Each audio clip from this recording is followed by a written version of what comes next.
আসসালামু আলাইকুম রহমতুল্লাহ বরকাতু। কী অবস্থায় আছি দেখুন। এখন ঘাস কাটছি, সুলতান ওখানে আছে। লোডশেডিং হয়ে গেছে, কারেন্ট নেই, কিন্তু বাচ্চার জন্য তো ঘাস কাটতেই হবে, বুঝতে পারছেন। সুলতান জিন্দাবাদ। আপনাদের দেখে দিই একটু, দেখুন রাত বাজে 11:30 PM। এখন বসে আছে ঘাস কাটতে, এতটা কাটা হয়ে গেছে, ঠিক আছে। সুলতান আছে ওখানে, আর বিদ্যুৎ খুব চমকাচ্ছে, দেখতে পাচ্ছেন। মানে কি বলবো, কারেন্ট নেই, পুরো মাদ্রাসা অন্ধকার অন্ধকার, কেউ নেই। আপনাদের ভাই শুধু বসে আছে, ঘাস কাটছে। সাপোর্ট করবেন, উদ্দেশ্য শুধু এই ভিডিও থেকে আর্নিং হলে গরিব এতিম অসহায় বাচ্চাদেরকে সাহায্য করার। আপনাদের সাপোর্ট দরকার, আপনাদের ভালোবাসা দরকার। অবশ্যই আপনারা সাপোর্ট এবং ভালোবাসা দেবেন এবং ভিডিওটা শেয়ার করবেন ভালো লাগলে।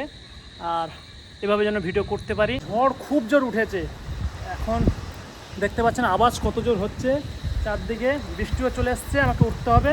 ঘাস কাটছি, আর এখন বাজে, দেখতে পাচ্ছেন কত জোর বৃষ্টি আসছে। রাখছি, আল্লাহ হাফিজ, ভালো থাকবেন।